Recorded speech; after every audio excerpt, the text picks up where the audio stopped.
What's good, y'all? It's your boy J.Brock. It's Clapitup LA. You know what I'm saying? I'm right here with the homie Pofsky, okay? Formerly known as Mike. Music is crucial. He is not only an artist. Oh, and by the way, be sure to tune in to his latest single with Cal Banks, Light It Up. He is also the head of marketing and event coordination with Underground Magazine. He is a songwriter, executive producer, and a huge believer in manifestation, y'all. How you doing today, bro? I'm solid, bro. Appreciate that. Hey man, no, appreciate you, man. It's been a long time coming. I forgot how we even met, but I knew immediately that you was one of those guys. You got the energy. I know the P Diddy comparison. You got that swag from the way you dress, the shades. I mean, hey, my guy Pofsky is one of those guys. You feel me? Straight out to 805. Thank you, bro. Thank you. We got to talk about the beginning. Yeah. Before the homie was sitting right here, mom's 3 years struggling with pregnancy, heard a heartbeat one day. Yeah. Pofsky.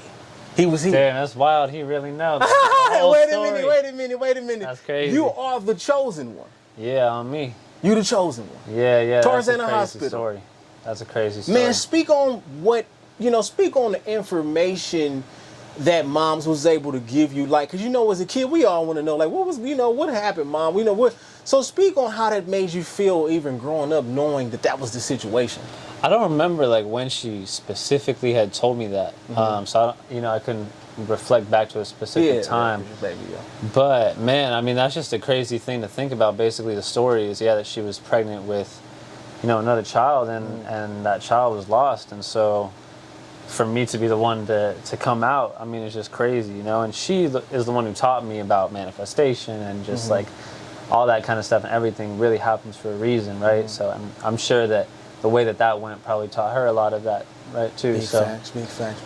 Yeah, it's interesting. I mean, it's a very emotional thing for her to talk about, for her and I to talk about, but I think it's really cool, very dope. Yeah, that's a dope situation, because I mean, man, it's a miracle that any of us are born. When you think about how the way that things work, that's a miracle, bro. So, man, we got to shout out to that, and shout out to moms for never giving up and losing hope, man. Facts. So, shout out to moms, man, for real. Israeli, you have an Israeli background. Are you in tune with the culture at all? Like, I had a bar mitzvah, so at one point, right, and like my grandfather was from Israel, like really lived on the kibbutz out there. It's just like, that's like living on the land for real out there. Some of the first people in Israel. So yeah, like I have it in the family, right? But no, I haven't been out there, unfortunately, yet. I don't really, I don't speak the language. I don't really keep in touch with family out there like that. Although I have family out there. So it's just a matter of, I think, kind of connecting those dots. Okay, so what have you, like, as far as a bar mitzvah? Yeah. Explain to people. I don't know what a bar mitzvah is. I mean, I've seen it on Disney Channel, but I don't really, know what it entails. No disrespect at all. Yeah, no, but it's what like is it like? Well, I mean, so for like a Hispanic culture, it's like a quinceañera or something, right? Okay. Like it's kind of like a celebration. They say it's like a celebration of becoming a man. So it's kind of like that rite of passage at the time. It's when you're 13 years old and you like get a portion of the Torah that you have to read. The Torah is like the Bible for Israeli people, for Jewish people. Yeah. Not just Israeli, but Jewish people that are in Jewish religion. So you get a portion of the Torah that you read, and yeah, it's a big ceremony, and then so that's something you do at temple, and then you have like a party after, and it's a good time and celebration, you know. That sounds good. I mean, hey man, shout out to that, man. For real. Now, Led Zeppelin, Jimi Hendrix, the guitar at 8 years old. And your favorite rappers, we got to go to the hip hop here. Nas, Gang Starr, and hey, Gang Starr, one of my favorite, one of my favorite songs is Skills. They got another one, they got another song too. Shout out to Gang Starr, man. And you was actually saying there was a female who actually put you up on hip hop and would ultimately lead you to go ahead on and get a guitar up and then pick up a mic. Yeah. So, Jimi Hendrix and Led Zeppelin, when did you realize that they were inspirations for what you do? You said when? Yeah. I mean, that was like some of the first music I was really getting put onto. So around that time, I'm just like 8, 9, 10 years old, 11 years old, 12 years old, And it was more than just those two. It was like a ton of just classic rock kind of groups, Grateful Dead, all sorts of people, So yeah, it was just very influential for me at the time, just sonically. I remember like getting into the Beatles, you know, just like the Beatles. Yeah, just really just going back and just doing my history and getting knowledge about that stuff. But then when I found hip hop, it's just like it was it. That was it. Yeah. So what's your totally guitar skills like, man? What's your guitar skills like? I can definitely play a couple things still, like a couple Led Zeppelin songs, in fact. Yeah. But I can't like play. Like I can't just like play to a beat or something. Okay, got you. Like That's okay. I never kept it sharp enough to like keep my instrumental skills Yeah. up to par like that. Yeah. But I can play like pretty intricate songs still. So my chops are there, they would say. Yeah. But what is a chop? Yeah. Chops, it's like your skills. Okay. So chops is a slang word for skills. Chops is like guitar, like your chops, like how well you can just play crazy, you know. Okay, got you. So what was Nas, you know, what are some songs from Nas and Gang Starr? Like if you told somebody, like, I'm going to put you up on Nas, what's a song that you would play for them? First, I would probably play One Mic.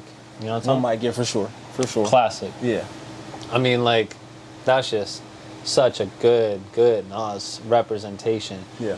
The energy, just of way that the beat starts, and he's got that calm, low tone, and then he kind of his energy builds with the beat build, and then the drop is crazy with the sirens, and the bars are insane. Like that's just a great representation of his lyricism as well. He says something like 2 shots, 2 guns, and 1 was holding 17.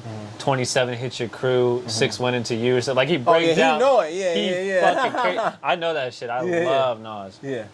One Mic is a crazy record. I mean, obviously Illmatic to go back to. I think Stillmatic was great. That was one of my favorite projects from Nas.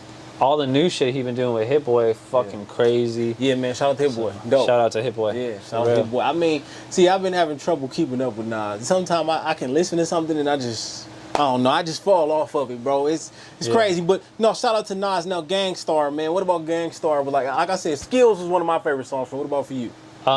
So fucking many too. I mean, there's a song that's kind of low key, random one. It's called "Right Where You Stand." Gang Starr featuring Jadakiss. Crazy joint. Again, there's just so many. Skills is a great record. There's a song called "Work." It's a great record. There's a couple more. There's so many. You know, I like a lot of their projects and all of their work overall, especially DJ Premier as well. Yeah, shout out DJ Premier. Like when Premier and Nas get together, that's like my favorite shit too. Oh yeah, shout out to that. Now I know you're like a smoother guy. You know what I'm saying? Yeah. So why was the East Coast something that you gravitated to?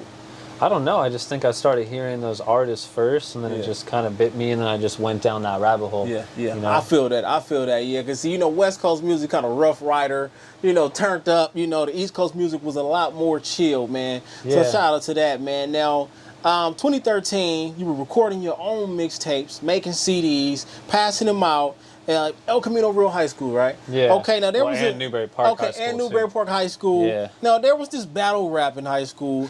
You asked the guy had he even had his first kiss. Right. Now why did you have to do him like that in front of all of those people, bro? What's the problem? What did you have against him? No, I was just playing. It was just you know what I mean? It was just some friendly competition, some light competition. Yeah. It was fun. That was a funny story, but it was before I had even done my first performance ever. So that was kind of my first performance, so to speak, junior year of high school.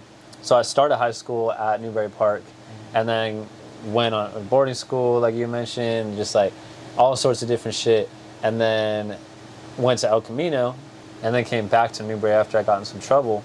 So like first day back in Newbury Park, even before I came back, bro's like writing me on IG because I said I was about to come back to Newbury soon. So all the high school homies, talking on IG, whatever. And this is right when Instagram started. You remember, man, like it just got cracking. super blurry, photos, funny filters and shit. Yeah. But yeah, I remember he was commenting like, "Oh, we gotta, get it in. We got a rap battle once you back." And I was just hyping it up and just trying to like build the hype.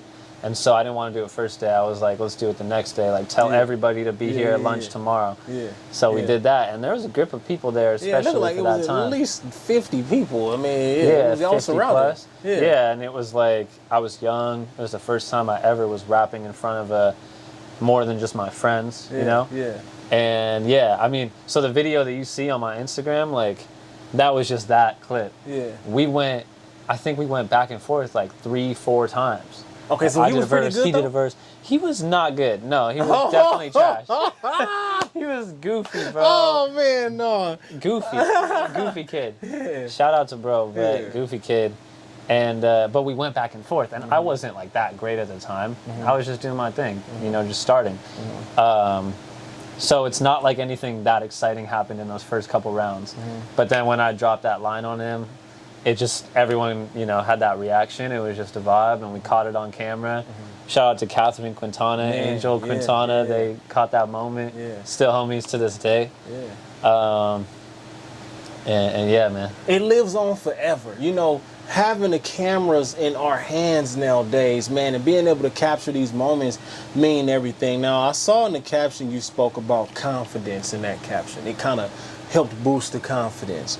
So when someone is struggling with confidence, Pofsky, what would you recommend from your own experience on how to gain that confidence? How was that situation for you? Well, you know, at that time, overcoming like different confidence and different insecurities, especially when doing something like music where you're really putting yourself out there, you know, very vulnerable thing to do, right? Like, and even what you're doing is like podcasting, just doing something creative, trusting in the process, right? Doesn't matter what you're doing, right? Things can be very difficult as you chase them, and they're going to come with a lot of things, right? And so the confidence is going to go up and down, and especially when you have people telling you all day that you can't do it, it doesn't make sense, what are you going to do to bring in money, all the logistical things to think about, right? I think I encourage more thinking, less on that. You know, you got to, like, I was watching a Diddy interview this morning, speaking of which, and he's like one of my favorite people to watch.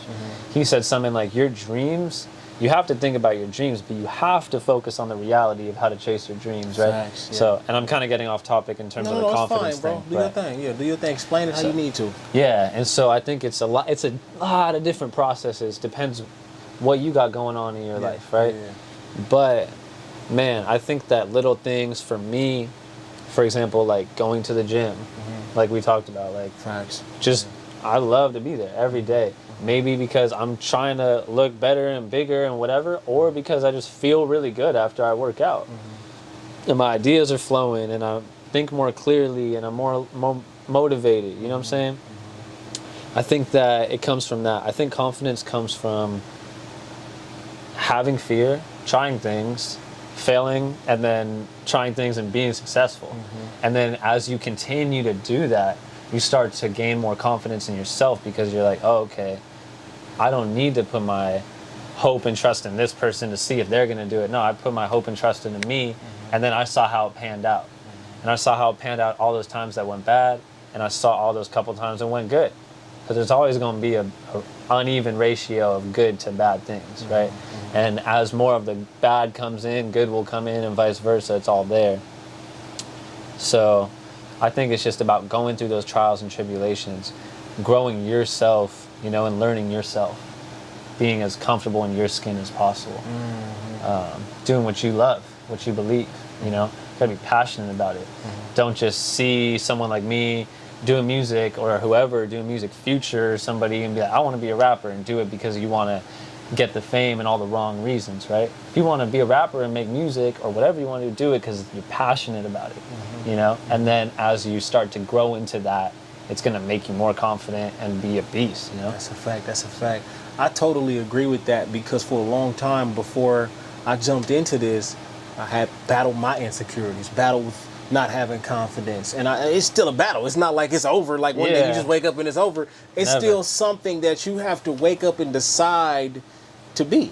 You know what I'm saying? You got to decide to be confident when you feel weak. Because don't think just because one day you woke up and felt like, okay, today I'm going to start losing weight, or today I want to be confident. Don't think that just because you said that everything was going to be easy. Yeah. It's a muscle just like anything else. Facts. And I had to learn that. And for so long, I was afraid to even come to grips with that. Like, look, bro, you're not confident. Accept it. Let's work on this confidence now. You know, I feel like so many people are like, they just don't understand. It's something that you can work on. It's not gonna happen overnight. It's something that you can work on. Just like you said, don't think that you're just gonna hop in the studio and be Future. Right. That's not you. You're not meant to be Future. Future's meant to be Future. Right. But you can be the best you can be. Exactly. And that means you can make millions. You can make, you know, whatever the case you be. You want to be the next Dr. Dre. You can make more than Dr. Dre. You can be bigger than Dr. Dre. But you got to jump out and do it. Right. So, battling this confidence. What do you think is like the number one thing that you can say, like, even today, I still struggle with it? What do you still struggle with today? It's hard to say like the number one thing. Okay, let's not say number but one. But yeah, you know, it's hard to pinpoint. Yeah. I think different things weigh different, you know, on different days. Yeah. Something that was interesting the other day, a couple weeks ago, I went to an event because my boy was supposed to go. I went solo. My boy was supposed to go, and he told me you should go anyways, type shit. And I see you go out to events all the time. Yeah, solo. You already know. So you already know where I'm going with this. Yeah. Not that it was like such a big deal, yeah. but it's almost just the barrier of like, even before I leave my crib, just like, oh shit, I'm gonna go there by myself. Just like a different thought. Just making sure, okay, I'm gonna be in there, a little more prioritized game plan, not just like I'm going with the homies somewhere, right? So I went. It's fucking great. I met a gang of people. I was networking like a motherfucker. I mean, it was amazing. So it wasn't necessarily something I'm dealing with crazy, but it's just like getting over that of like, oh my God, can't I go out by myself? I'm used to being with people. Like, just do it. Just push yourself to do it. That's a huge one. I think there's a lot of different things that you deal with as an artist, right? Just even being in the recording studio and just learning how to become super comfortable recording in front of more people versus less, the different pressures of that, you know, just being on point in the studio is like a whole art. Definitely. And you know, I agree with you. Like a lot of people, you know, you always want to be with an entourage. You know, you got to have an entourage, especially in this industry. It's like, if you ain't got an entourage, you look like a loser. You know what I'm saying? But yeah, it could be perceived that way, right? Yeah, sure. but you know, like the homie was like, man, why don't you drink or smoke, you know, when you come out? I mean, and I will from time to time. But I was like, you know what? For a long time, I felt like I had to drink to have a good time at the club. You know what I'm saying? Like, I'm not a heavy drinker, but I would drink to go to the club. Right. And so I was like, one day, my fiance was kind of like, man, you got to learn how to have a good time without that. And I was like, dang, that's true. So now when I step out, I can have fun without drinking or smoking. I can do that, but it takes repetition. Pulling up to events solo. You know, you only learn that you can do that by actually stepping out and doing it. And it may be outside of your comfort zone, but that's okay. You got to step outside of your comfort zone sometime. Can't even be better. Yeah. Like if it feels like it's out of your comfort zone, it's even better to do it. Yeah. Like even to your point of like, today I didn't feel like losing weight, working out, whatever. Like I think like the working out one is just a really good example. Because it's like, you have to get up, show up, get to the gym. Yeah. Get out of bed, get there. Yeah. Even if you just did a little bit or whatever, you got there, you know? Yeah.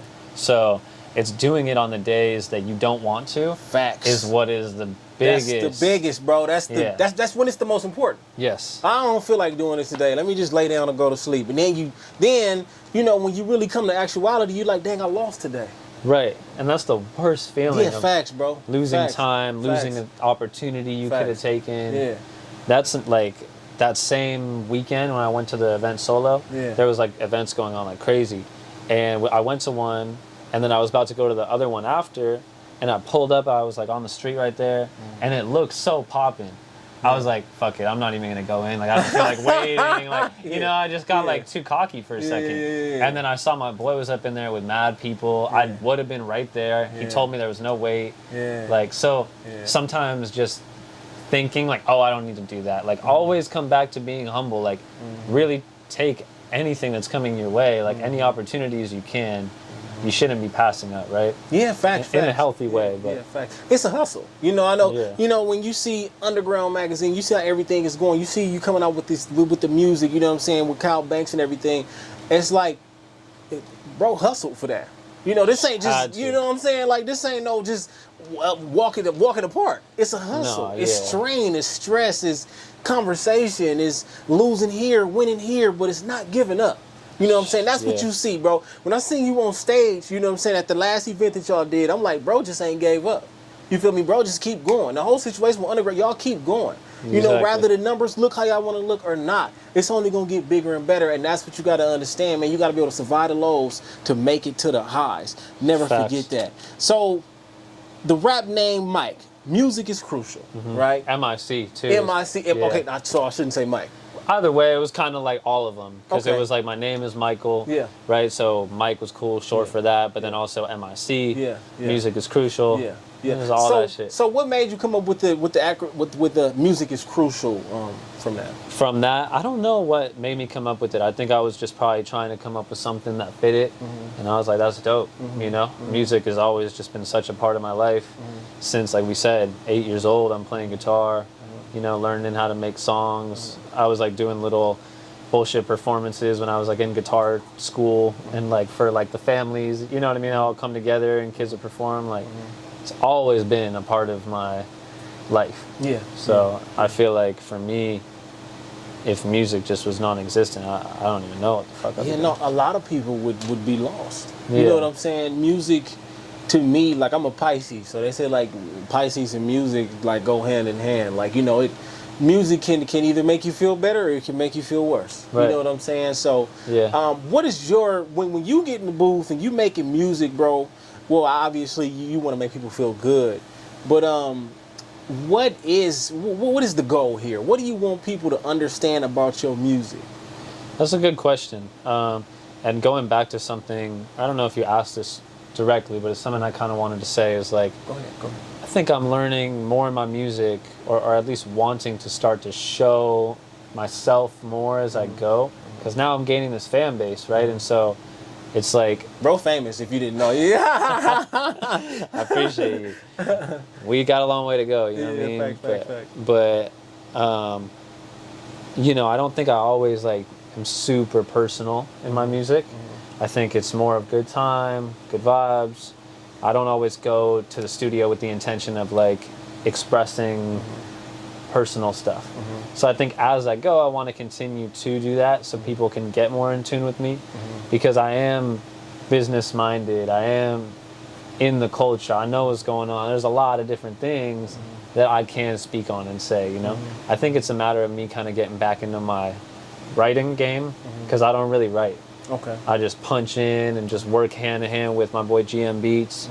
And shout out to bro. I had him down here too. Big shout out to GM Beats. You know, so it's a process that I've learned how to do, and I've gotten now really good at making songs. I think like way better than I used to be at making songs.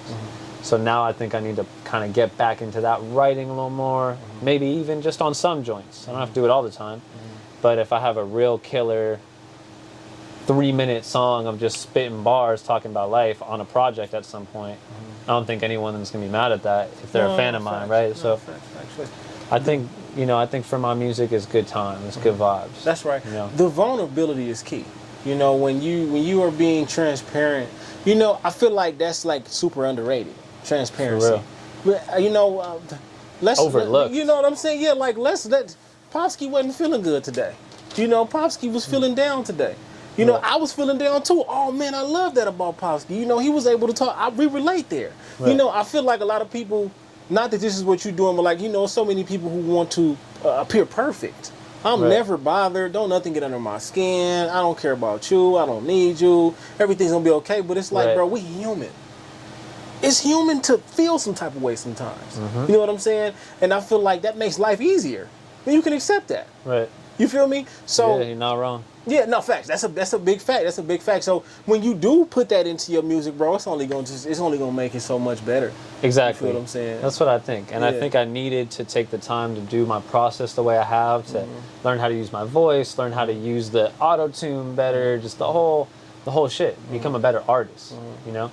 I started off more as a writer, you know, and then got into the artistry. So what do you think is the most difficult thing about the voice? You know, some people don't like hearing themselves on coming out the speaker. Some people feel like, you know, something's wrong with their voice. What do you think has been the most difficult thing about getting that together? Wow, I mean, it's a difficult thing because, especially like a lot of people these days, kind of start more rapping and get more into singing. That's definitely the route that I took.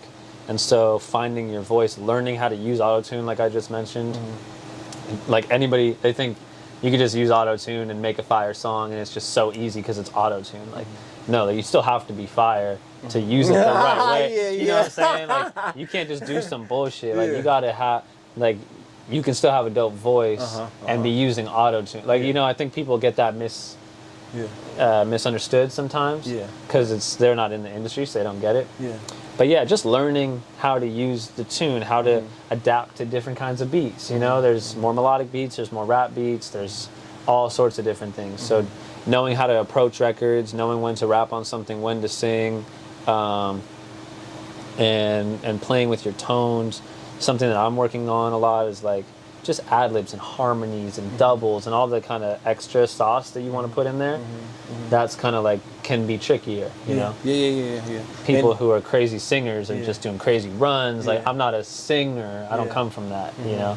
So I'm trying to learn that more. I understand that. You know, one thing is, you know, practicing on whatever your weakness is. Right. You feel me? That's a huge thing about life all in itself. Now, being a hip-hop artist out of the 805 is uncommon.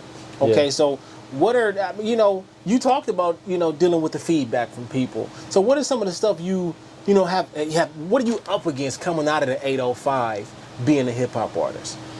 Well, you're kind of trying to take, like, if you're from the 805 and you're aiming for an 805 market, it's just generally just a smaller market versus LA. So that could work in your favor or not work in your favor, right?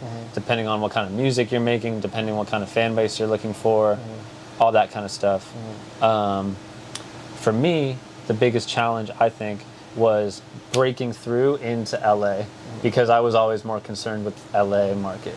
Like, I've been doing shit like we've been saying in the 805 just for a long time. Shows, dropping records, high school, you know, doing shit. And ever since then, you know, it's been almost eight years since high school, I believe it's been, right? So it's like being consistent that whole time, most of it was in the city.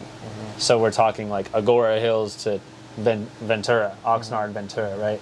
And then sometimes I'd be doing stuff in the valley, whatever. But I'm always like trying to get into LA. That's right. You know, because that's the big market, one of the biggest markets in the U.S. For music, right? So breaking through that, developing organic relationships in LA with different artists, so we can now do these type of records. Like you said, doing a song like "Light It Up" with Kyle Banks, Derek King, Louis G. Shout out to them, You know what I mean? Shout out to all of them. It's like, that's not something easy, again, that you can just do. You hustle for it. You gotta hustle for that. And like, we talking about transparency, like, yes, I paid them. You know no, ain't nothing wrong with it. There's nothing wrong with that. It's business. You take care of your business. But people don't even understand. You can't even just, everybody can't just pay those kind of people and create the process to do what it is we've done, right? It takes relationships. It takes being backstage at the House of Blues with Kyle Banks and Louis G at the Kalen show to be on stage to ask Kyle, hey, you want to get on this? Louis produced it. Derek's already on the hook, right? It's a whole play. There's so many different things that got to go into motion for these things to happen. And then now for the record to be doing as well as it's doing, I mean, it's just a blessing. So again, it's like, you know, it's a big process. I forget what the question was. No, well, we was definitely we giving game. That's what matters the most. Facts. We are giving game. You feel me? Facts. It's about the hustle. Hey, man, the topic of this whole interview just should be probably hustle. Just hustle. You know what I'm saying? Hustle. Now, with this hustle, you gain strength, right? You gain experience. You know how to talk to people now. You know what I'm saying? What is something that you would what was something that you would say that you are most thankful for about having to hustle? Like, most people just want it to be a clean slate. Let me just go through this and it be easy. How thankful are you for the hustle, and how have you seen that has benefited you just in everyday life? Man, well, you see that it's kind of just simple, right? When you work harder for something, you're just more grateful for it. So just like with this record, for example, it's like I have been hustling records for so long, bro. Myself, featuring different artists from the city, whatever. Even got a record in with Airplane James and Maka. That, man, shout out to Airplane James, shout out to Gang, you know what I mean? And that was good. And the numbers did cool and got me some recognition. I don't know what happened with this Light It Up, bro. Something is going crazy right now. Well, see, you know? Here's the thing, bro. You earned it. That's what I'm saying. Yeah, like, you it earned feels it. like I earned it. Yeah. Because, you know, and again, transparent type of things. Like in the past, yeah, I've done some playlisting on Spotify to help these streams get up. That's not okay to do. Record labels do this. Okay, playlisting is the new radio.